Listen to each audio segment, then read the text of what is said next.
Hello students, welcome to this video, and this is third part of revision of the chapter Climate of India. Okay, but students, before starting this video, let me tell you, if you have not subscribed our channel or you are new to the channel, then please subscribe it and press the bell icon so that you can get all the videos on time. Okay, so students, without wasting our time, let's get started.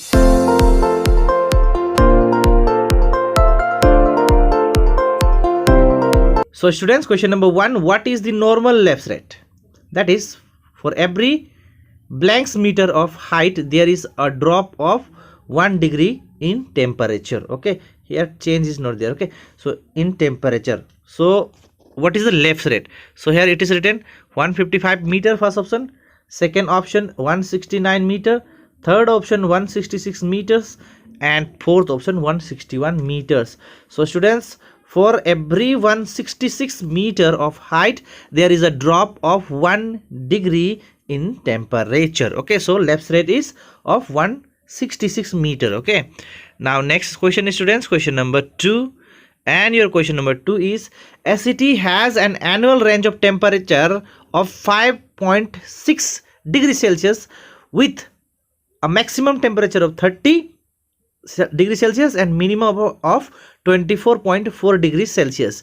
Now, which type of does it represent? It means which type of climate does it represent? Okay, so first option extreme climate, second option equable climate, third option cold throughout the year, or third option very cold throughout the year, and fourth option here very wet throughout the year. Students, so students, here if the annual range of temperature is only or is 5.6 degrees Celsius, it means range of temperature is not that much. So that's why here option number 2 is the correct answer, that is equable climate. Okay, it means throughout the year temperature or the climate will remain same in that region.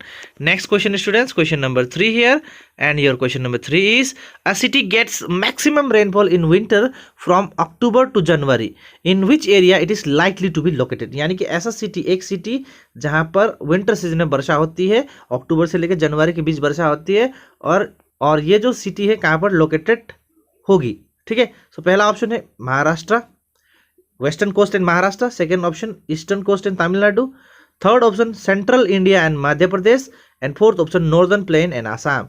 So students, आपको पता है, you know that winter rainfalls occur in eastern coast, that is Coromandel coast, and in Tamil Nadu. Okay, so option number 2 is the correct option. Okay, that is rainfall by retreating monsoon. Now next question, students, question number 4 here. Now question number 4, in which state mango showers are also called cherry blossoms not experience? यानी कि इनमें से ऐसा कौन सा city है जहां पर मैंगो शावर्स या फिर कहिए चेरी ब्लॉसम्स एक्सपीरियंस नहीं होती, यानी कि वहां पर नहीं होते? तो पहला है आपका केरला, दूसरा है आपका कर्नाटका, तीसरा है आपका महाराष्ट्र, और चौथा ऑप्शन है आपका तमिलनाडु. तो बच्चों, यहाँ पर जो करेक्ट ऑप्शन होगा वो होगा ऑप्शन नंबर 3 महाराष्ट्र. ठीक है. Now students, question number 5, only a small part of Bay of Bengal branch enters India through Southeast India, the rest goes towards the. So बच्चों, जैसे कि आपको पता है, हमारा जो साउथ वेस्ट मानसून है वो 2 ब्रांचेस में डिवाइडेड होते हैं, एक अराबियन सी ब्रांच, दूसरा होता है bay of Bengal branch. So bay of Bengal branch का जो छोटा सा हिस्सा ही इंडिया में एंटर करता है, ठीक है, नॉर्थ ईस्ट इंडिया से होते हुए. उसके अलावा उसका जो मैक्सिमम पार्ट है वो किसी दूसरे रीजन की ओर चली जाती है. तो ये कौन सा रीजन है? पहला ऑप्शन है यहाँ पर नेपाल एंड भूटान, दूसरा ऑप्शन है बांग्लादेश, तीसरा ऑप्शन है म्यांमार एंड थाईलैंड, और चौथा ऑप्शन है चाइना एंड तिब्बत. ओके, और Tibet and China. So the rest part of the bay of Bengal branch goes to the third option Myanmar and Thailand. यानी कि मैक्सिमम हिस्सा बे ऑफ बंगाल ब्रांच का वो कहाँ चली जाती है? वो चली जाती है म्यांमार और थाईलैंड की ओर, और कुछ हिस्सा, छोटा सा हिस्सा सिर्फ इंडिया में एंटर करती है. आगे बढ़ते हैं बच्चों क्वेश्चन नंबर 6 की ओर, और हमारा क्वेश्चन नंबर 6 है, it is the last state to experience withdrawal of south west monsoon. यानी कि साउथ वेस्ट मानसून जब विड्रॉ करती है तो ये जो स्टेट है वो लास्ट है जहां पर ये एक्सपीरियंस, मतलब इस स्टेट में अंत में विड्रॉल जो है एक्सपीरियंस होता है, वो है आपका केरला. सीधा सा बात है, क्योंकि ऑनसेट ऑफ मानसून भी केरला में पहला होता है, सबसे पहला बार होता है। उसके बाद जो withdrawal of south west monsoon जो होती है वो भी केरला में ही होता है पहली बार। ठीक है, आगे बढ़ते हैं बच्चों। Next question, that is question number 7। Okay, question number 7 here, which of the following, okay, which of the following, which one of the following is not a cause of October heat, यानी इनमें से कौन सा अक्टूबर heat का cause नहीं है। पहला option clear sky, दूसरा ऑप्शन हाई डे टेम्परेचर, तीसरा ऑप्शन लो नाइट टेम्परेचर्स और चौथा ऑप्शन हाई ह्यूमिडिटी। तो बच्चों यहाँ पर अक्टूबर हीट का जो कैरेक्टरिस्टिक कह सकते हो आप, इनमें से थर्ड ऑप्शन जो है वो नहीं है, that is low night temperature. बाकी जो ऑप्शन 1, ऑप्शन 2, ऑप्शन 4 जो है वो they are the cause of October heat. October heat के बारे में आपको पता है, अक्टूबर में गर्मी पड़ती है, ठीक है, उस गर्मी को ही हम क्या कहते हैं, अक्टूबर हीट कहते हैं। So question number 8 here students, burst of monsoon means, burst of monsoon का मतलब क्या होता है।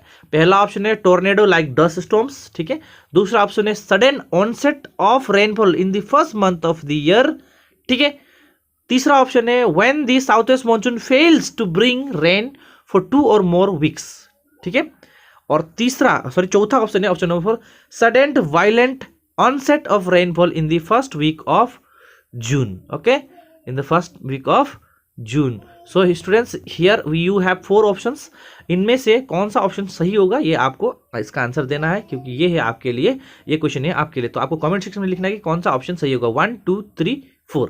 आगे बढ़ते हैं बच्चों क्वेश्चन नंबर 9 की ओर, और हमारा क्वेश्चन नंबर 9 है, the Indian climate is characterized by which of the following, यानी कि इंडिया का जो क्लाइमेट है वो उसका कैरेक्टरिस्टिक इनमें से कौन सा है, ठीक है। सो पहला option complete reversal of wind system with the change off season, ये तो है भाई। Continuous rainfall for many days and sometimes long dry spell, ये भी है, दोनों का दोनों है। आगे बढ़ते हैं बच्चों, development of high pressure over the northern plain and India during winter season, अरे भाई ये भी है, यानी कि यहाँ पर पहला ऑप्शन, दूसरा ऑप्शन, तीसरा ऑप्शन, तीनों का तीनों ऑप्शन जो है वो इंडियन क्लाइमेट का कैरेक्टरिस्टिक है। सो ऑप्शन 4 जो होगा, ऑल दी अबव, यही ऑप्शन होगा आपका correct option. So option number 4, all the above is the correct answer. Now students question number 10, what is the annual range of temperature in India, यानी कि India का जो temperature है उसका annual range कितना है। पहला ऑप्शन 180 डिग्री सेल्सियस, दूसरा ऑप्शन 45 डिग्री सेल्सियस, तीसरा ऑप्शन है 32 डिग्री सेल्सियस और चौथा ऑप्शन है यहाँ पर एक्चुअली 8 डिग्री सेल्सियस होना चाहिए, ठीक है, 8 डिग्री सेल्सियस नॉट 80। सो यहाँ पर आपको पता है ना रेंज ऑफ टेम्परेचर किसका क्या जाता है, difference between highest temperature and the lowest temperature, ठीक है, difference between highest temperature and lowest temperature, that is called range of temperature. तो यहाँ पर option number 4 that is 8 degree Celsius is the annual range of temperature in India, okay. So ये option number 4 यानी कि 8 degree Celsius होगा आपका correct answer. So now students, this was the final part of revision from the chapter Climate of India. Now in next video we will meet with a new chapter, that is of revision of new chapter, that is the soil of India, okay. So let us meet in that video.